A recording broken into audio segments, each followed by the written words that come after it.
Merci à vous d'être venus, d'avoir d'avoir profité de cette éclaircie, cette accalmie, d'avoir bravé la pluie pour venir discuter avec nous de cette thématique autour du thriller et du suspense au féminin. Et nous avons la chance et le plaisir d'avoir autour de cette table Jeanne Favre-d'Arcier, Cécile Cabanac et Pauline Yettard, qui sont, alors je vais remettre tout dans l'ordre, Jeanne Favre-d'Arcier, Cristal Noir. Je vous les mets là, que vous puissiez... je vais même vous les mettre devant. Cécile Cabanac, la petite ritournelle. Oh, je me suis pris les pieds dans la table. Voilà, comme ça. Et Pauline Yettard, un premier roman, Manies ennemies. Voilà. Je vais vous présenter rapidement pour ceux qui n'ont pas encore la chance de vous connaître. J'ai pris par ordre pas alphabétique. Cécile Cabanac, vous avez été journaliste et chroniqueuse télé, réalisatrice de documentaires télé, dont des Faites entrer l'accusé. Je le mentionne parce que ça pourrait avoir une petite utilité dans la discussion. Votre bio précise également que vous êtes natif du Pays Basque, où vous êtes retourné vivre. Alors s'il y a des éléments biographiques avec lesquels vous n'êtes pas d'accord, n'hésitez pas à vous manifester. Vous êtes l'autrice de Des poignards dans les sourires en 2019, Requiem pour un diamant en 2020, et La petite ritournelle de l'horreur, donc. Votre petit dernier, sorti comme les autres chez Fleuve Noir.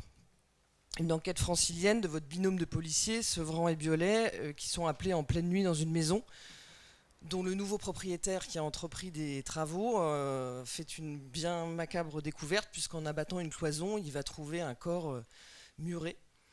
Et d'ailleurs, c'est pas le seul corps qu'il va trouver. Et donc, c'est le départ d'une histoire qu'on ne souhaite à personne.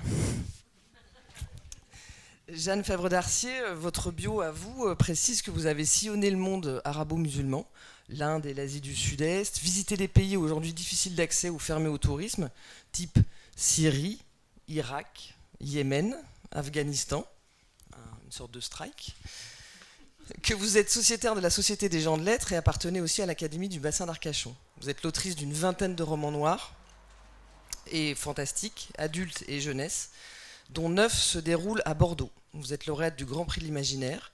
Cristal Noir, l'enquête bordelaise menée par Salnave et Belloc, qui entremêle des meurtres autour d'un bar homosexuel, enfin on va dire dans le milieu homosexuel, et la disparition d'un homme, Gabriel, qui vont entremêler certains enjeux qu'on ne souhaite à personne non plus, parce que c'est un peu le principe. Pauline Yettard, vous êtes également journaliste et réalisatrice pour la presse écrite, mais aussi la télévision. Vous avez mené des enquêtes au Japon, en Chine, au pôle Nord, publié en 2017 un livre d'investigation sur l'ONU, chez Albin Michel, avant de vous lancer dans l'écriture de romans, et policiers qui plus est, dont Manies ennemies, l'histoire de Lucie, trentenaire désormais mère au foyer, qui plonge peu à peu dans la folie, régulièrement persuadée d'avoir blessé des gens, jusqu'au jour où un des adolescents qu'elle pense avoir renversé disparaît réellement. Et je le dis dans votre cursus aussi, on s'est croisés le week-end dernier au Paris Shark Fest, qui est donc un festival de films de requins. Comme quoi ça mène à tout, parce que vous avez également réalisé un documentaire sur les requins. Voilà. Et nous sommes donc là aujourd'hui réunis pour parler de peur et de frissons au féminin. Vous m'avez peut-être vu venir dans cette présentation de vos parcours, mais un premier élément m'a sauté aux yeux en croisant vos trajectoires. Jeanne et Pauline, vous avez sillonné la planète, vraiment, on peut le dire, et choisi l'une comme l'autre de situer vos romans, alors l'une à Bordeaux et l'autre au Pays Basque. Donc ma première question, c'est pourquoi ce choix d'une forme de proximité géographique, alors que vous auriez pu explorer soit le pôle Nord ou soit l'Afghanistan. Pauline, vous voulez répondre peut-être ? Parce que moi, dans des situations d'enquête à l'étranger, j'ai pu me retrouver dans des moments qui faisaient peur à négocier avec des trafiquants, etc., en caméra cachée pour des reportages. Mais après, pour écrire, comme j'avais envie d'explorer le thriller qu'on peut appeler domestique, psychologique, je trouvais important de le situer dans un endroit auquel on peut s'identifier, qui est normalement rassurant, qui est le cadre de la maison ou du territoire qu'on connaît, la France, pour justement aller explorer le domaine de la folie dans un endroit familier. Jeanne? Alors en fait, j'ai quand même un certain nombre de livres qui sont un peu anciens maintenant, mais qui se situent à l'étranger. Donc dans ma trilogie sur les vampires, les 2 premiers livres qui mettent en scène des femmes vampires se passent pour le premier beaucoup au Maghreb, et notamment en Algérie au moment de la conquête française vers 1850, et ensuite en Espagne. Et le 2e livre se passe en Inde. Donc j'ai beaucoup... mes voyages m'ont aussi nourri pour écrire des livres. C'est-à-dire que j'ai commencé à réfléchir à ce 2e bouquin sur les vampires en le situant en Inde. Et puis après, j'ai lu sur l'Inde, et j'y suis allée 3 fois. Donc il y a quand même une partie de mon œuvre qui se passe à l'étranger. J'ai écrit aussi un 3e roman qui décrit la vie et la mort d'une chanteuse tunisienne qui a été assassinée, brûlée vive vers 1830. Bon, alors quand on s'appelle Jeanne, une femme brûlée vive, ça quand même... Forcément, ça il y a vous un évoque écho. des choses. Bon, voilà. Donc, et puis après, ma vie a changé, j'ai beaucoup voyagé. Et puis à un moment, j'en ai eu marre de voyager. Voilà. Donc je me suis posée un peu en Gironde, et pas mal au Cap Ferré et à Bordeaux. Et donc je me suis installée dans ces territoires. Et c'est vrai qu'une partie de mon œuvre maintenant se passe là. Voilà. Mais il y a eu aussi toute une phase où j'ai beaucoup écrit sur l'international. Voilà. Et Cécile, même question, vous êtes journaliste, vous avez aussi creusé des sujets assez durs ou assez lourds. Pareil, en fait, est-ce que le choix d'un point de départ qui est finalement, alors je ne vais pas dire quotidien parce qu'on ne le souhaite pas du tout, mais dans on va dire un décor pareil, qui est une maison, on parle de travaux, de quelque chose d'assez assez familier en fait. Quand je démarre, en fait, au départ, quand je sens le besoin de retourner à l'écriture, je pars de l'idée que j'ai besoin de réfléchir à ce qui serait le pire pour moi. Et c'est là qu'est venue l'idée, finalement, d'une famille qui attend un enfant, et on imagine un avenir un peu joyeux, on achète une maison, on fait des travaux, et en faisant les travaux, on tombe sur un corps. Et pour moi, les points de départ, ils sont comme ça. Et après, à la différence de mes camarades, j'ai beaucoup moins voyagé. Donc en fait, je ne me pose pas trop la question de la situation géographique. Enfin, ça va forcément se passer en France. Mais par contre, je ressens le besoin de voyager dans d'autres personnalités. Et le voyage, il se fait comme ça chez moi. Même physiquement, je ressens des personnages... un homme un peu bourru, un peu... Je l'imagine, j'imagine sa démarche. Enfin, c'est comme ça que tout démarre chez moi, en fait. Est-ce que vous diriez, les unes et les autres, que la peur, finalement, c'est ce que vous évoquiez un petit peu, Pauline, est plus forte quand elle a une dimension quotidienne, en fait. Presque, vous avez utilisé ce mot, alors qui est une catégorie, ce qu'on appelle le thriller domestique, mais qui est vraiment ça, c'est faire rentrer la peur dans nos cuisines, dans nos salons, dans nos chambres à coucher. Moi, je trouve que oui, en tant que lectrice ou téléspectatrice, je trouve que cette peur-là, elle est très très efficace parce qu'on peut tous s'identifier à ce que vit le héros ou l'héroïne dans ces histoires-là, alors que des choses un peu plus exceptionnelles de films d'action ou de films d'horreur, on va peut-être se sentir un peu plus loin de ça. Et on sent que c'est des traumatismes qui peuvent durer longtemps quand c'est des peurs au quotidien. Ouais. Dans cette notion de frisson, Jeanne, vous avez donc il y a une enquête, donc vous avez des policiers, un binôme de policiers, et on suit, ou en tout cas vous nous lancez en tout cas sur la piste on va dire d'un tueur en série, parce qu'il y a des meurtres à répétition, avec on va dire un modus operandi repérable. Ça c'est pareil, c'est on va dire une figure, le tueur en série, dans le genre qui est très codifié, et finalement que vous explosez un peu quand même. Ça c'était quelque chose, c'était une volonté, c'était un peu justement de déshabiller la figure du monstre un peu. Alors en fait l'idée c'était d'avoir une piste qui n'est pas la seule. Voilà, donc il y a cette piste du tueur en série, mais c'est loin d'être la seule dans cette histoire. Et donc, la piste principale que j'ai voulu explorer, ce qui est complètement paradoxal, c'est une histoire d'amour passionnel entre 2 hommes. Voilà. Donc je suis partie là-dessus en disant, finalement c'est intéressant d'avoir un regard féminin, de raconter une histoire d'amour entre deux hommes avec un point de vue féminin. Ce qui ne veut pas dire qu'il y a une narratrice, en fait c'est un roman choral où chacun des personnages principaux s'exprime, aussi bien les hommes que les femmes, parce qu'il y a les deux. Mais l'idée, c'est de dire comment une femme peut raconter une histoire d'amour entre deux hommes. Ça, ça a vraiment été mon point de départ. Alors, avec une chose sur laquelle j'ai beaucoup tourné au début, et puis après, je me suis dit que j'étais complètement idiote. En fait, je me suis dit, mais comment raconter une scène de désir et une scène d'amour, une scène sexuelle entre deux hommes. Donc, j'ai beaucoup tourné là-dessus en me disant, il ne faut pas être vulgaire, faut que ce soit réaliste, mais pas trop, etc. Puis à un moment, je me suis dit, mais t'es vraiment complètement nunuche, parce que le désir d'un corps d'homme, tu sais ce que c'est. Et à partir de ce moment-là, ça m'a complètement débloqué. Mais ça a été effectivement un des thèmes sur lesquels j'ai beaucoup travaillé. Également aussi, ce qui était très loin de moi, mais vraiment très loin de moi, c'était le thème du chemsex. Donc le chemsex, pour ceux qui ne savent pas de quoi il s'agit, en fait, ce sont des relations, des marathons sexuels sous drogue, qui sont surtout réalisés dans les milieux festifs homosexuels. Donc c'était quand même un thème difficile à aborder. Et je me suis dit, alors, pour qu'il n'y ait pas de voyeurisme et qu'il n'y ait pas de vulgarité par rapport à ça, il faut qu'un de mes personnages ait été un chemsexeur, qui en soit en grande partie sorti et qui raconte ça lui-même, mais avec la distance. Ce qui me permettait d'aborder un sujet qui était quand même compliqué. Et puis après, je me suis rapprochée d'associations comme AIDS. Et alors j'ai téléphoné aux gens en disant, voilà, je suis une très vieille dame. C'est pour les tranquilliser? Oui, c'est ça. Pour qu'ils n'aient pas l'impression que ce soit un journaliste ou une journaliste ou quelqu'un, ou un voyeur ou une voyeuse. Et donc je les ai bien rassurés comme ça, en disant, mais j'aimerais bien assister à des réunions de prévention. Ils m'ont dit, c'est pas possible parce que c'est vraiment des publics extrêmement fragiles, donc on ne peut pas se permettre de faire venir quelqu'un de l'extérieur pour assister à ça parce que ce serait très mal perçu. En revanche, on va faire passer le message.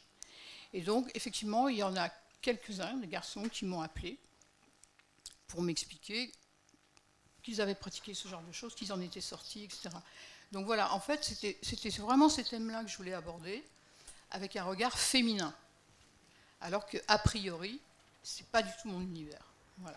Et vous spécifiez, vous venez de le dire plusieurs fois, que le regard féminin était important et fait partie de votre démarche.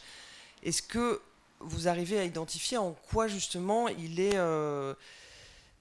différent, ce regard féminin, par rapport à un regard masculin qui pourrait être posé sur la même question? Alors après, c'est une question de tempérament. Je pense qu'il y a des hommes qui réagiraient de la même manière, mais moi je suis quelqu'un d'extrêmement romantique. Donc je voulais vraiment faire passer ce point de vue du romantisme dans une histoire d'amour entre deux hommes, et donc alors évidemment il y a des scènes de sexe, mais l'histoire elle n'est pas là. Il y en a parce qu'il en faut. Donc là j'ai appelé mes copains mecs en leur disant, bon, ça se passe comment entre vous, etc. Vous pouvez me raconter un peu? Bon, alors ils sont restés très discrets, simplement ils m'ont dit, entre nous c'est beaucoup plus direct qu'entre les hétéros. Voilà, donc ça, il faut que tu y ailles plein pot. Bon. Après, ils ne sont pas rentrés dans les détails, donc après j'ai imaginé, etc. Donc il y a des points de passage oubliés qui sont les scènes sexuelles. Cela dit, c'est une vraie histoire d'amour. Donc ça pourrait être entre deux hommes, entre deux femmes, ou entre un homme et une femme. Et ça, par exemple, les scènes de sexe que vous avez, quand vous les avez écrites, vous les avez fait relire, par exemple, entre guillemets, validées par les copains que vous aviez appelés au préalable? Alors, ils ont lu à la fin. Voilà.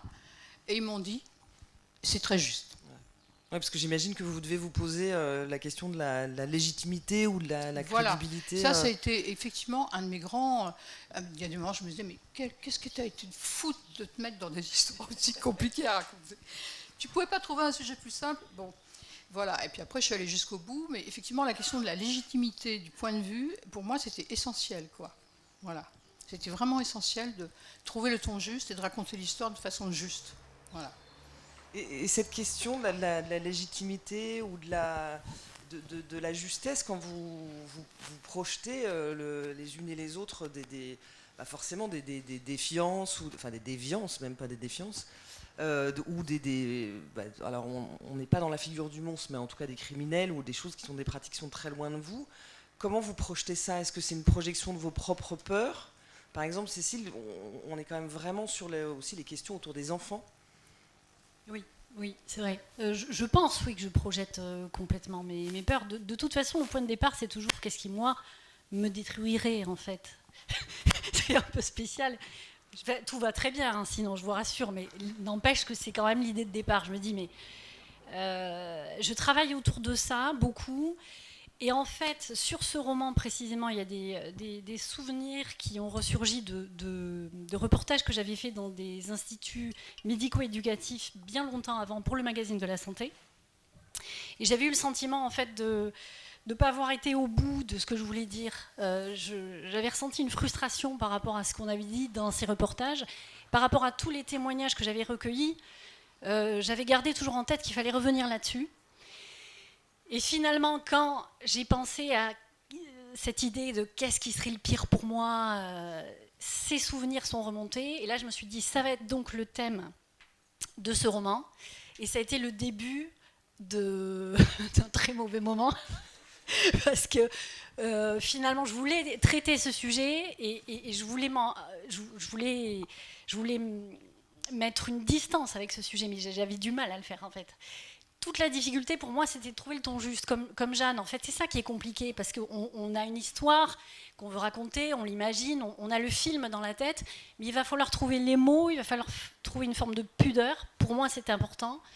On parle de maltraitance, mais je ne voulais pas qu'il y ait de scène de maltraitance. Je ne voulais pas qu'il y ait une caméra dans les lieux où ça s'était passé. Je voulais qu'il y ait juste du ressenti. Et que la maison qu'on décrit très brièvement finalement dans ce roman, on la ressente par ces ondes négatives, mais qu'elle soit finalement assez peu décrite. Donc tout ça est un long travail qui occupe tous les auteurs pendant des mois. Et ouais, ce roman-là, il m'a bien chahuté à cause de ça. Ouais. Vous êtes allé là où je voulais pas aller, en fait. C'est de l'auto-maltraitance, en fait. Oui.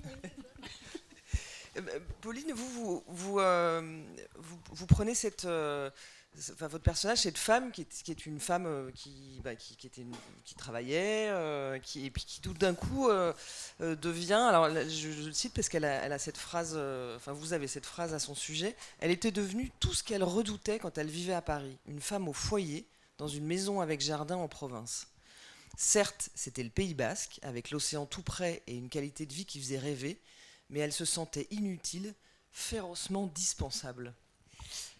Ça, c'est une de vos angoisses aussi ? Ouais, je crois. Moi, je me souviens de ma mère, femme au foyer, qui me disait toujours, c'est terrible dans les dîners quand tu dis, vous faites quoi ? Je suis femme au foyer. Ton voisin de table se tourne vers l'autre voisin et on a compris qu'on n'était pas intéressante, alors que Dieu sait que les femmes au foyer ou hommes au foyer font un boulot considérable. Et effectivement, ouais, c'est tout un livre sur la culpabilité qu'on a en tant que femme. Parce qu'aujourd'hui, on le sait depuis longtemps maintenant, mais qu'il y a pas mal d'injonctions à être la mère parfaite, si possible à bosser, si en plus on peut être entrepreneuse, c'est génial, l'épouse parfaite, etc. Et elle, c'est ce que j'aimais bien pousser avec elle, c'était ce personnage qui est tellement dans la culpabilité qu'elle se sent responsable de tout et qu'elle pense que s'il y a un cycliste qu'elle passe à côté, hop, elle va le renverser, elle appelle les flics pour être sûre qu'elle n'a pas fait de mal autour d'elle, et en fait, elle pousse les curseurs qu'on a tous en nous, mais très très loin, et je me suis dit que c'était intéressant d'aller loin dans cette idée de la culpabilité, ouais, de voir ce que c'est hyper intéressant ce que vous venez de dire sur les curseurs, justement, pousser les curseurs. On a l'impression que c'est quand même... alors, presque, vous poussez les curseurs, vous repoussez les limites, vous allez vers des sujets... Est-ce que c'est ça aussi qui vous intéresse, ou c'est cet équilibre, ou en tout cas ce point de déséquilibre que vous recherchez ? Moi, un peu comme Cécile, je me suis un peu malmenée pendant l'écriture du livre parce que j'ai développé du coup des tocs à force de décrire les tocs. C'est vrai ? Ouais, c'est vrai que quand on parle d'une fille qui vérifie tout, après je me dis ouais, moi aussi c'est vrai que peut-être je devrais vérifier si j'ai bien éteint mes plaques, si j'ai bien fermé ma porte. En fait, on a tous des mini tocs au quotidien, mais si on commence à y penser, on peut les pousser encore plus loin et se dire ouais, mais qui te dit que t'as pas laissé ta porte ouverte en partant, etc. Mais ça va mieux ? Ouais. Oui, parce qu'elle est, votre héroïne, elle a des obsessions d'erreur et d'agressivité accompagnées de phobies d'impulsion. Ouais, et c'est marrant parce que maintenant, depuis le Covid, ce sont des TOC qui ont explosé. Donc maintenant, c'est un peu, on en parle dans la presse. C'est des angoisses qui arrivent notamment après la naissance d'un enfant. Il y a beaucoup de mamans en baby blues qui racontent qu'elles ont peur de faire tomber leur enfant. Enfin, des choses assez normales. Mais maintenant, on a le droit d'en parler. Avant, on n'en parlait pas trop parce qu'il faut être la mère parfaite. Mais oui, c'est... Est-ce que c'est ça, justement, on évoque ce côté familier au quotidien des univers que vous explorez chacune à votre manière, mais c'est ça, c'est un peu de lever certains tabous. On parle on va dire la mère au foyer, ou en tout cas des injonctions faites aux femmes par la société. Dans chacun de vos romans, il y a au moins un personnage, une mère forte, qu'elle soit célibataire, séparée, etc. Et ces choses dont on parle, qui sont la charge mentale, ou aller au-delà, c'est-à-dire les moments où ça bascule. Est-ce que ça, c'est quelque chose, par exemple, de dynamiter un peu aussi les injonctions faites aux femmes par la société? Est-ce que c'est aussi ça que ça vous permet? Moi, je sais que ça m'a amusé, en tout cas, de faire une héroïne, par exemple, qui déteste ce qu'on appelle le small talk, c'est dire des gentilles choses à la boulangère ou je sais pas, ou à la dame de l'école, etc. Et elle est hyper nulle pour ça, elle fait aucun effort, et à cause de son enquête, elle va devoir un peu se lier aux autres. Mais c'est vrai que c'est ce qu'on attend un peu de la mère de famille, qu'elle soit sympa avec tout le monde, etc. quoi. Cécile? Alors moi, pour le coup, dans ce roman-là, comme j'avais beaucoup essayé d'exploser les images des femmes dans mon premier roman, Des poignards dans les sourires, où il y avait une galerie de femmes très fortes et toutes qui désarçonnaient au maximum le lecteur, là je me suis dit, tiens, on va essayer d'avoir un homme qui est celui qui découvre en fait les corps et qui fait cette rénovation dans cette maison. Un homme qui va être... Qui va avoir la charge mentale qu'ont les femmes habituellement. Et ce personnage qui s'appelle Pio Atienza est vraiment cet homme comme on peut en croiser, mais comme on en parle tellement peu. Ces hommes doux qui sont sensibles, et finalement, lui, dans le couple, il est marié à une femme qui multiplie les gosses et qui en a rien à faire, en fait. Et j'avais envie de jouer là-dessus, sur le fait que ça étonne en fait l'entourage, et ça étonne aussi un peu les policiers à un moment donné, qui se disent mais ce type c'est quand même bizarre, quoi. C'est lui qui tombe sur ses corps. Est-ce qu'il est le propriétaire de la maison? Il n'est pas à la place où on attendrait un père de famille, l'homme en fait, le pater familias. Voilà. Et ça, c'est ce que j'avais envie de développer avec lui. Et au fur et à mesure, on se rend compte qu'on se trompe en tant que lecteur, parce qu'on a tout un tas d'images par rapport à l'homme, la virilité, la force, l'autorité, patati patata. Et en fait, Pio Atienza, il n'est pas comme ça. Pio Atienza, il a 4 gamins qu'il aime plus que tout, et il est prêt à tout pour eux. Et il est à l'opposé de ce dont on parle quand on parle des hommes et des pères de famille et de la virilité, quoi. Et c'est vraiment ce qui m'intéressait avec ce personnage. Jeanne, c'est décaler ces archétypes ou les explorer, c'est aussi un... Alors, en ce qui concerne mes personnages féminins, je pense qu'il y a une forte projection personnelle. Parce que moi, je n'ai pas eu d'enfant, j'en voulais pas. Enfin, voilà, c'était le parcours féminin classique, entre guillemets, c'était quelque chose qui me faisait très peur. Voilà, donc j'ai réussi à rencontrer des hommes qui avaient fait des enfants avant moi ou qui n'en voulaient pas. Donc comme ça, je me suis bien débrouillée, je suis passée au travers. Et donc mes personnages féminins, en fait, elles sont complètement borderline. Donc la femme flic dans Cristal Noir, son mari est en Afrique, on ne sait pas trop ce qu'il fait. Il fait du trafic de bagnoles, de médicaments, enfin bon, il n'est jamais là. Bon, et quand il revient avec des cadeaux pour tout le monde, des cadeaux pour les enfants, des cadeaux pour elle, c'est 3 mois de son salaire, enfin bon, elle ne sait pas ce qu'il fait, bon, elle sait qu'il a plein de maîtresses en Afrique et des mômes partout, enfin bon. Mais elle ne le voit pas, donc finalement, ça ne la dérange pas trop. Et elle est seule avec 3 enfants qui sont absolument infernaux, donc il ne peut pas passer son temps à lui téléphoner en lui disant « Maman, on a mis le chat dans la machine à laver, on a fait tourner la machine à laver ». Bon, elle sait que ce n'est pas vrai, bon. Donc, elle est vraiment borderline. Bon. Et puis, bon, il y a la mère d'une petite fille aussi. Je ne développerai pas parce que sinon, on va va pas dévoiler trop trop de en choses. révéler, oui. Voilà. Et puis après, il y a un troisième personnage féminin. Enfin, il y en a 4 en tout, mais le troisième personnage féminin, en fait, c'est une vieille dame. Et donc, elle est à moitié aveugle, mais elle est voyante. Bon. Elle vit dans une maison, elle a tout le temps une espèce d'oiseau sur l'épaule, voilà. Une espèce de, voilà, c'est une chauve-souris. Elle vit avec une chauve-souris sur l'épaule. Alors le mange des bananes. Voilà, qui mange des bananes et puis on suit le trajet des bananes très vite par terre, voilà. Et en fait, l'enquête avance un peu grâce à elle, parce que tout le monde est paumé, les filles sont paumées, tout le monde est paumé. Puis de temps en temps, elle a une intuition géniale qui, a priori, paraît complètement décalée, mais qui s'avère finalement juste. Et en fait, cette femme, elle existe. Et donc, en fait, j'ai mis ma belle-mère. Voilà. Parce que vous avez une sacrée belle-mère. Hein. Ouais. Parce que c'est un personnage En fait, étonnant. La mienne, elle tire pas les cartes, mais elle aurait pu le faire. Elle n'a pas un oiseau sur l'épaule, mais elle a eu des chats, des chiens, des machins. Et alors, en vrai, elle a 104 ans. Et là, je l'ai rajeunie, parce que je me suis dit, une femme de 104 ans n'est plus autonome. Donc, je lui ai fait avoir 80 ans. Elle a 80 ans dans mon livre. Et quand on est allé avec mon mari à son centenaire, elle m'a dit, tu vois, je voulais vivre jusqu'à 100 ans, puis maintenant, j'ai plus de projet. Ah, je lui ai dit, si, Régine, tu as un projet, c'est de vivre assez longtemps pour lire mon livre que je suis en train d'écrire, parce que tu es dedans. Voilà, donc mes personnages féminins, en général, ils sont complètement à la ramasse. Voilà. Mais je ne le fais pas exprès, c'est naturel. Oui, mais qu'elles soient... Alors, elles sont à la ramasse. Alors, on va dire, elles sont peut-être un peu dépassées, mais c'est... Plusieurs de vos héroïnes à chacune, il y a des moments où elles sont dépassées, mais on a surtout l'impression que vous... Alors, Régine, c'est un peu différent, on est d'accord, mais est-ce que c'est aussi pas le simple fait que vous les autorisiez à être dépassées, c'est-à-dire, et que vous... Alors, d'abord, on imagine assez bien que ça peut être aussi un ingrédient de fiction, parce que c'est le moment où en fait, tout ce qui est sur des rails, c'est pas très intéressant, puis le moment où ça déraille, c'est ce moment-là qui est intéressant, mais c'est de libérer aussi de ces assignations.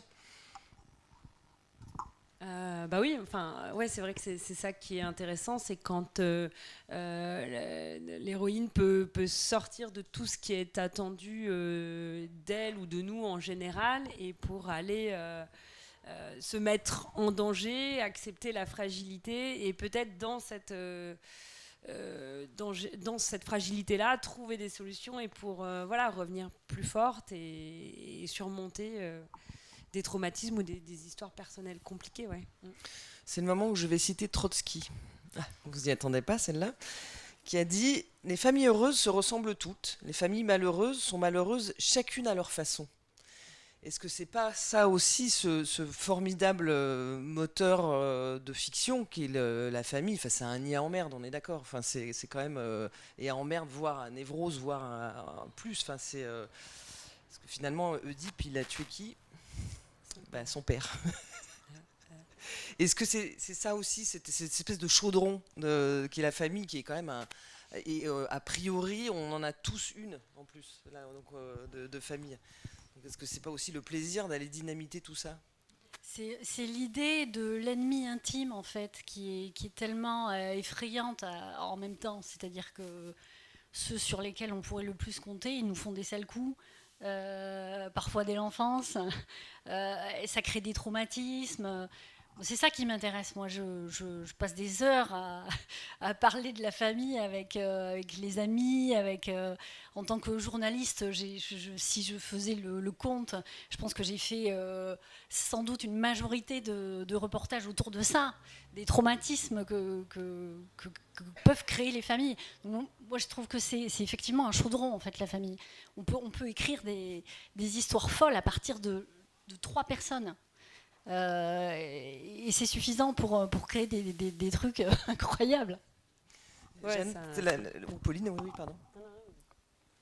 Alors, bon, moi, un de mes thèmes récurrents, c'est la mère dévorante. Donc effectivement, dans mes livres, il y a souvent des mères qui sont dans un état de dévoration avec une jouissance folle par rapport à leur progéniture. Ça, c'est effectivement un de mes thèmes, un thème que j'aime bien explorer, effectivement. Mais ouais, non, mais c'est vrai que la famille est un vivier inépuisable.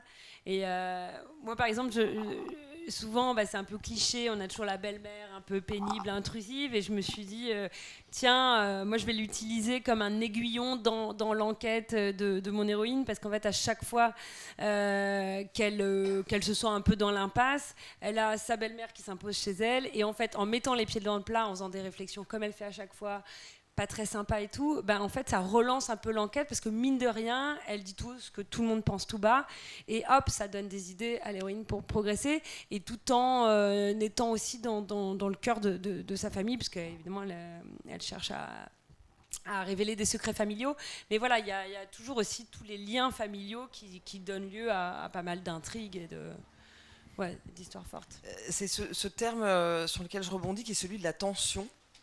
Enfin des tensions, pas la tension. Et quelles sont, vous, les tensions qui vous intéressent, justement ? Parce que on parle du frisson, mais je pense qu'il y a plein, il y a énormément il y a tout un panel de choses, mais sur justement la notion de tension. Alors, moi, ce que j'aime bien faire quand j'écris des romans noirs, des romans tout court d'ailleurs, c'est de saisir de manière très profonde les rapports entre les gens et de voir quelles sont les sources de conflits, de contradictions et de les pousser au bout. Voilà. Donc ça, c'est vraiment à la fois travailler sur les antagonismes et puis sur les complicités. C'est vraiment comme ça que je conçois un roman noir, c'est vraiment de travailler sur ces deux aspects-là, comment les gens vont se rencontrer, quelles vont être leurs oppositions, comment éventuellement ils vont trouver des chemins pour arriver à dialoguer ensemble ou à fonctionner ensemble. Ça, c'est vraiment pour moi, l'attention, elle est là. C'est vraiment comme ça que je travaille mes livres. Moi, je pars toujours du principe qu'il va falloir créer le malaise. Et finalement, ce malaise provient généralement du fait que des personnages dans lesquels vous avez confiance a priori au départ vous trompe. Et j'aime bien l'idée de désarçonner le lecteur autour de ça. Et finalement, la tension naît de ça, parce qu'on se sent régulièrement trahi, en fait. Et moi, j'aime bien ça. Ok, je note. Oui, c'est ça, entre le j'ai envie de dire, le côté quotidien et familier, vous installez quelque chose, et puis une fois que... Ça déraille. Voilà, ça déraille. Et ça déraille, et finalement, les choses échappent à la fois au personnage et évidemment au lecteur, et naissent de nouvelles tensions, et finalement, il y a toujours un moment, je pense, où dans mes romans, le lecteur perd pied, mais c'est voulu. Parce que justement, on ne sait plus en qui avoir confiance. Et bon, c'est pareil, hein, on revient au point de départ, c'est toujours l'idée de c'est quoi le pire ? Le pire, c'est aussi de ne plus avoir confiance en personne dans son entourage. Et j'aime bien développer ça dans les romans, en fait. Et pour rebondir sur ce que tu dis, c'est vrai que c'est intéressant la solitude aussi d'un personnage qui peut pas se confier, peut pas être soutenu et qui risque de tout perdre, quoi. Ce point de bascule qu'on évoque, Cécile, j'ai mentionné tout à l'heure dans votre bio que vous avez bossé pour Faites entrer l'accusé, qui est donc une émission, je pense que tout le monde connaît, sur les faits divers, et justement cette dimension, je pense que ce qui nous fascine autant dans les faits divers, c'est justement ce point de basculement du quotidien. C'est-à-dire c'est ce moment où c'est des gens comme nous, et puis tout d'un coup ça bascule dans quelque chose de... Est-ce que ça aussi, c'est dans la façon dont vous vous attachez à vos personnages et où vous allez les mettre en danger, ce point de bascule, c'est quelque chose qui... Moi, clairement, je suis très, très inspirée par les faits divers. Hein. J'ai tout le temps le nez dans les pages faits divers, notamment de la presse quotidienne régionale, qui est une vraie mine, en fait. Il y a des histoires qui sont ahurissantes. On les met dans un roman, on va nous dire que c'est invraisemblable. La réalité dépasse de toute façon toujours la fiction. Et... Vous avez lu Sud-Ouest ce matin ? Non. Le gourou Zeus avec Jean Mestras ? Ah non. Incroyable. Bon, voilà. Exemple parmi tant d'autres. Et du coup, oui, c'est ça. le point de bascule, il est dans ces moments où tout échappe à tout le monde. Moi, en tant que lectrice, c'est ça qui m'a toujours touchée dans les polars, c'est ce qui m'a donné envie d'aller vers ce genre-là, parce qu'il y a une surprise, et puis il y a une quête de vérité qui maintient en haleine. Et pour moi, le polar, c'est le genre de la vérité, et c'est ce qui m'intéresse en fait dans le polar. C'est ce qui me maintient toujours dans cet état de tension. Je veux savoir comme les personnages. Et voilà, bon, en fait, c'est clairement lié à une observation du monde et beaucoup des faits divers. Oui, c'est vrai. Jeanne, le fait divers, c'est quelque chose aussi que vous surveillez ou vos sources je surveille de manière lointaine, mais je surveille quand même parce qu'effectivement, Cristal Noir, l'idée m'a été donnée par deux biais différents. Effectivement, un de mes amis homosexuels avait une relation avec un garçon, il avait tout enfin, le genre idéal, quoi. Mignon, propret, propriétaire d'une auto-école qui marchait très bien, c'était un homme d'affaires, il achetait des maisons, enfin voilà, bon. Il coucounait son mec, qui était mon copain, etc. Bon. Et puis tout d'un coup, le mec, il bascule dans le chemsex, mais tout seul, quoi. Et donc ça a été une cause de rupture entre mon ami et ce garçon, parce que lui, il suivait pas du tout, enfin, c'était pas son truc, quoi, voilà. Et l'autre, il est devenu complètement borderline. Le problème, c'est que ces drogues de synthèse, ça grille les neurones, quoi. Et donc, il y a des gens qui sortent de là complètement perchés. Il y en a qui meurent. Il y a une telle usure physique qu'ils finissent par perdre leur boulot. Ils deviennent paranoïaques, ils tombent en dépression, etc. Donc, c'est ce qui est arrivé à ce garçon. Voilà. Et donc, ça a été le premier point d'alerte en disant, mais après, il prenait des trucs, des drogues pour les chevaux. Enfin, des trucs, on découvre des univers complètement fous. Bon. Et j'avais ça dans le coin de ma tête en me disant, bah, ça, un jour, il faudra que je le travaille, ce sujet-là, quand même. Et puis après, il y a eu une enquête dans l'IB, il y a 2 ou 3 ans, sur le chemsex. Et là, je me suis dit, ça y est. Donc, j'ai à la fois mon histoire d'amour entre les deux hommes, et puis j'ai ce fil du chemsex. Voilà. Donc, effectivement, le fait divers est quand même, pour moi, une source d'inspiration, mais pas forcément de manière aussi proche que ce que tu peux faire. Moi, c'est un peu plus lointain, mais de temps en temps, effectivement, ça me fait partir sur des sujets. Oui, tout à fait. Et Pauline, vous, c'est une source d'inspiration aussi ou Pas forcément source d'inspiration. Là, le personnage est inspiré d'une personne que je connais qui a cette TOC, mais c'est plutôt pour avoir couvert des faits divers, notamment des disparitions d'enfants. Ça m'a donné de la matière pour des scènes de battues, de marches blanches, des scènes qu'on voit dans ces drames-là. Ouais. Dans la question de la peur, il y a évidemment la notion de danger, mais il y a aussi forcément la question de la violence. Vous, par rapport à ça, comment vous le traitez Cécile, vous l'avez un peu évoqué entre ce qu'on dit, ce qu'on suggère, mais est-ce que vous avez en fait, finalement, quel est votre rapport à la violence ? Moi, dans mes romans, la violence est toujours psychologique. Elle est pas physique, en fait. Ça m'intéresse pas vraiment de donner des détails de maltraitance ou de. Je suis même assez étonnée. Je trouve qu'en ce moment, il y a une sorte de mode dans le polar pour la description de scènes de torture, qui moi me met extrêmement mal à l'aise. Mais pas. Finalement, la violence psychologique peut être largement pire que la physique. Et moi, c'est plutôt celle qui m'intéresse. Après, je pense que c'est une question de sensibilité, mais c'est vrai que moi, je me mets un peu des limites par rapport à ce que je suis prête à encaisser ou pas. Et surtout, je n'aime pas le voyeurisme. Je n'aime pas 3 pages de description sur il se passe ça, et puis on découpe là. Et non, c'est pas mal. Aussi de la violence gratuite ou de la... Aussi, ouais, je trouve. Mais ce qui est marrant, c'est que souvent en salon, j'ai des lecteurs qui me disent c'est trash. Ben, je dis non. Ah bon. Regardez le titre. Ben non, mais c'est pas trash. C'est ce rapport à la violence, Jeanne, vous avez aussi des limites par rapport à ça ? Alors, moi, l'attention, enfin, ce qui me fait écrire, c'est plutôt le thème de la perte, de la peur de la perte. Hein, voilà, la perte amoureuse, la perte des repères, le basculement dans la folie, la peur de perdre son boulot. Enfin, c'est vraiment la peur de la perte. Ça, c'est vraiment quelque chose, c'est un thème vraiment récurrent chez moi.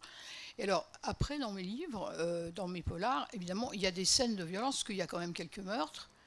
Mais vraiment, ça me fait chier d'écrire ça, quoi. Mais vraiment, je le fais parce que c'est obligé, mais c'est pas du tout ce qui m'anime, quoi. Donc, effectivement, ces livres qui sont basés sur des tortures, des scènes de violence très longues, etc. Moi, personnellement, j'ai horreur de ça, quoi. C'est pas du tout mon ressort. Mon ressort, c'est vraiment la tension vers soit la peur de la perte, soit la solitude, et ce que la solitude amène à faire. C'est-à-dire toutes les dérives et les déraillements qu'un être seul qui est paumé peut être amené à faire ou à commettre parce qu'il ne sait plus où il est, quoi. Donc ça, c'est plutôt ça mon ressort. Pauline, plus l'angoisse que la... Ouais, je partage le même point de vue, parce qu'en tant que lectrice, moi, le sang, les tripes et tout, ça m'intéresse pas. Je trouve que c'est moins puissant, mais encore, c'est mon point de vue, que effectivement les violences psychologiques ou la tension psychologique. Donc moi, je voulais faire un polar sans armes et quasiment sans hémoglobine. Et je trouvais plus intéressant d'aller explorer tout ce qui se passe dans la tête de quelqu'un que des scènes très violentes déjà vues et ouais, pour lesquelles moi j'ai pas beaucoup d'adhésion. J'ai une question qu'on ne pourra pas ne pas se poser aujourd'hui, donc je vais vous poser à chacune. Pour vous, est-ce qu'il y a une différence ? Existe-t-il une différence entre la peur ou le frisson, que ça soit dans sa perception ou son expression, au féminin ou au masculin ? Et si oui, selon vous, quelle serait cette différence ? Ouais, je pense qu'hommes et femmes, on a des peurs communes. Des peurs communes de la perte, de la solitude. Après, peut-être qu'il y a des peurs un peu différentes par genre, mais... Alors, pour moi, non, parce que en fait, dans tous les livres qu'on écrit, il y a forcément des personnages masculins et des personnages féminins, et ils peuvent avoir les mêmes peurs, les mêmes angoisses et les mêmes questionnements. Donc, pour moi, ça n'a pas tellement ça n'a pas d'importance. Hein, voilà, je pense qu'on peut traiter ça avec un point de vue féminin ou un point de vue masculin, ça n'a pas vraiment d'importance. Ce qui est important, c'est la véracité du personnage, et la véracité de ses réactions psychologiques et physiques dans une situation donnée. Voilà. Je suis assez d'accord avec Jeanne. Après, c'est effectivement une question de sensibilité, je pense. Mais pas de genre, je veux dire. Ça, je me suis pas mal posé la question, parce qu'on m'a beaucoup posé la question de savoir si La petite ritournelle de l'horreur, par exemple, était un polar vraiment féminin, ou est-ce que cette histoire aurait pu être écrite par un homme, et est-ce qu'elle aurait été différemment ? J'ai pas de réponse à cette question. Je pense que c'est une question de sensibilité, profondément. Un homme aurait pu écrire la même chose. Mais je me pose encore la question, en fait. C'est une vraie question qui est très intéressante, je trouve. Mais on nous la pose beaucoup, nous, les femmes, et on ne les pose pas assez peu. Ça, c'est évident, mais bon, c'est pour ça que j'ai dit en préliminaire, on peut pas... Mais je crois qu'il n'y a pas de genre, en fait. On dit pas, on dit beaucoup moins, vous êtes un homme, vous avez écrit ça, effectivement.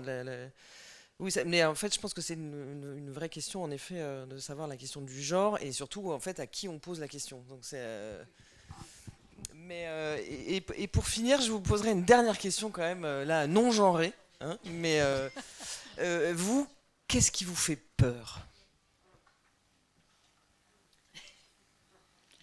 Bon, alors moi, je vais réagir avec le sentiment de l'immédiateté. Hein. J'ai passé mon été avec une valise faite, en me disant, s'il y a le feu, il faut que je puisse partir. Alors, j'habite au Cap Ferret. Donc, Cap Ferret, je ne sais pas si vous connaissez, mais c'est une presqu'île. Il n'y a qu'une seule route pour en sortir.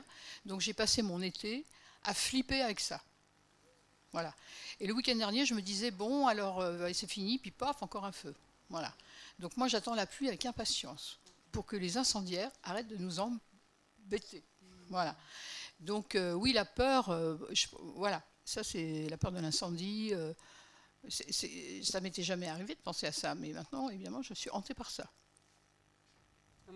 Moi, mes peurs évoluent en fonction des sujets que je traite, et il y a une époque où j'ai fait un long sujet sur le terrorisme, et c'était assez dur parce qu'à chaque fois que je prenais le métro, s'il y avait un type un peu louche qui avait l'air d'avoir comme des fils de kamikaze sous son blouson, je pouvais changer de rame au moins 4 fois. Après, je me disais, mais est-ce que je dois prévenir les autres ? C'est dégueulasse, tu penses avoir identifié un terroriste, tu n'as prévenu personne. Bon, et puis heureusement, il ne se passait rien, mais voilà. Et après, une fois que le documentaire est fini, j'arrive à penser à autre chose, mais... c'est des peurs qui peuvent être assez présentes. Ouais. Pour votre santé, je ne suis pas sûre que le polar, ça soit une très bonne idée, mais bon. Et Cécile, vous, qu'est-ce qui vous fait peur? Je pense que les peurs changent en fonction des périodes de la vie. Moi, en ce moment, je dirais que je suis un peu sur une peur commune de perdre la raison, perdre les pédales, avoir l'entourage qui vous fait sentir que oh, qu'est-ce qui t'arrive, quoi. Ça, c'est quelque chose qui m'intéresse et qui est très, très commun dans les polars. Hein. Cette glissade vers la folie, l'inconnu. Oui, c'est quelque chose qui me fait très, très peur. Je n'oserais pas vous demander si vous, ça vous arrive de vous poser la question quand vous commencez un bouquin ou un reportage ou un sujet qui pourrait vous mettre en danger. Est-ce qu'il y a des moments où vous vous sentez en danger? Pauline, vous disiez que vous êtes mis à avoir des tocs ou à se dire que là où ça vous immerge, c'est dangereux. Ça vous est déjà arrivé? Ouais, mais c'est intéressant aussi, je trouve, justement, d'aller un peu légèrement se mettre en danger. C'est ça qui est chouette. Et, en tout cas, moi, c'est pour ça que je le fais aussi. Je vous vois. Oui, parce que sur celui-là, j'ai interrompu l'écriture à un moment donné parce que ça me rendait très, très, très, très, très déprimée. Et je me suis dit, on va changer de sujet, c'est pas possible. Mais cette histoire s'est imposée malgré tout, donc j'y suis retournée. Mais là, j'ai eu l'impression de toucher le fond à un moment donné. C'était trop. Jeanne, ça peut être un sentiment qui vous... Non, parce que je triche. Je triche parce que, en fait, je ne peux pas m'empêcher d'avoir de l'humour dans mes livres. Donc, quand il y a beaucoup de tension, ça vous permet une petite mise à distance. Je retourne le truc en mettant une scène drôle, quoi. Voilà. Donc, c'est ma façon de fuir le sujet. Eh bien, merci beaucoup, en tout cas. Merci. Est-ce que vous avez des questions? N'ayez pas peur.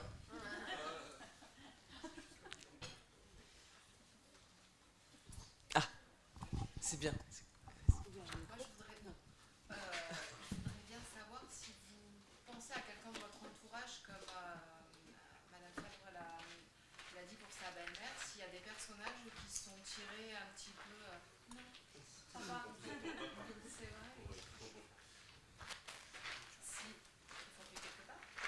Non, il va vous le... Si vous pensez à un personnage particulier quand vous avez, une personne de votre connaissance, quand vous écrivez sur quelqu'un, comme pour votre belle-mère, si chacun représente quelqu'un de réel, en fait. Ah oui, bien sûr. Mais alors après, c'est un peu gênant parce que parfois, quand on met les défauts de quelqu'un qu'on connaît, et moi, ça m'est arrivé que la personne m'appelle en disant « Ah, mais j'ai reconnu, c'est machin !» Alors qu'en fait, c'était lui, mais bon, tu dis oui, c'est ça, bien sûr. Et autre petit truc, c'est que ça permet aussi parfois de se venger un peu discrètement de gens qui nous ont un peu embêtés dans la vie. Et c'est assez jouissif, ça. Ouais. Moi aussi, oui. Sur mon premier roman, Des poignards dans les sourires, il y a la moitié de ma famille. Mais personne ne s'est reconnu, comme Pauline. Enfin, tout le monde est persuadé qu'on parle de quelqu'un d'autre. Enfin. Mais c'est un jeu dangereux et je le ferai plus. Faudrait que tu me briefes. Ça va être sympa à Noël chez vous. Alors moi, j'ai une petite anecdote à raconter à ce sujet, parce que alors, moi, ça dépend des livres, en fait. Il y a des livres dans lesquels les personnages sont complètement inventés, et puis d'autres qui me sont inspirés par dans lesquels je m'appuie sur des figures de gens connus, que je connais. Alors, mon premier roman qui se passait mon roman noir qui se passait au Cap Ferré, je l'ai écrit il y a presque 20 ans, et donc je n'avais pas la connaissance du terroir que j'ai maintenant. Bon. Et donc, en fait, à un moment, alors c'est un peintre qui vit au bord de l'eau, il peint pas beaucoup, comme une jolie maison au bord de l'eau, les femmes, ça tombe comme des pommes quand c'est mûr, enfin bon, voilà. Donc, tout ça, c'est un épicurien, voilà. Et alors, évidemment, il y a des choses épouvantables qui se passent autour de lui. Bon. Et alors, dans les personnages secondaires, j'avais mis un couple qui venait souvent, parce que c'était un copain, le mec. Bon. Le peintre en question, que j'ai transposé, mais c'était un copain. Et alors j'avais mis un couple qui venait souvent chez eux.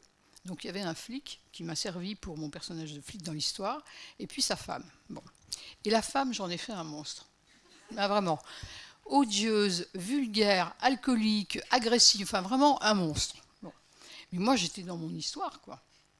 Et ce que j'avais pas compris, c'est la proximité des gens, parce que c'est un peu une vie de village. Alors mon bouquin sort. Bon. Et puis je vais chez mon libraire préféré, et puis je vois une jolie petite dame très mignonne, avec des petites baskets proprettes, petit tailleur, machin, très mignonne. la cinquantaine, très propre. Bon. Et alors, la libraire me dit, elle était en train de choisir mon livre, donc moi je faisais semblant de dire Sud-Ouest, enfin bon.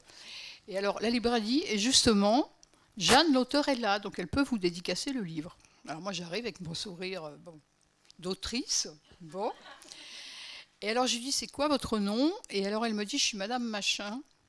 Et là, je me décompose, parce que c'était le personnage, ce fameux personnage féminin que j'avais mis dans le livre.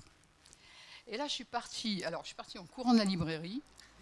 Je suis remontée dans la méhari, parce qu'évidemment, au Cap Ferret, on a des méharis. Bon, on ne l'a plus maintenant, mais on l'avait à l'époque. Et j'ai dit, je suis rentrée à la maison et j'ai dit, je ne sors plus de la maison. C'est fini. Je ne veux plus sortir de la maison. Et mon mari me dit, bon, qui était éditeur, il me dit, elle ne va pas se reconnaître. Tu rigoles, elle ne va pas se reconnaître. Bien sûr que si, elle s'est reconnue.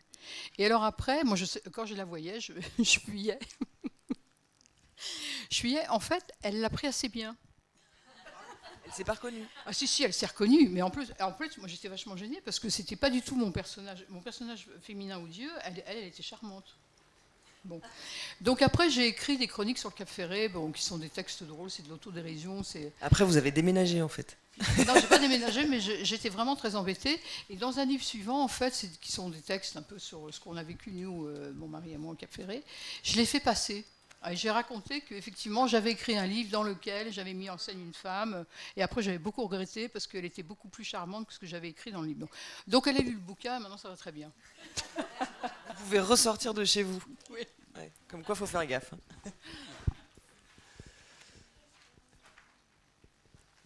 Monsieur ?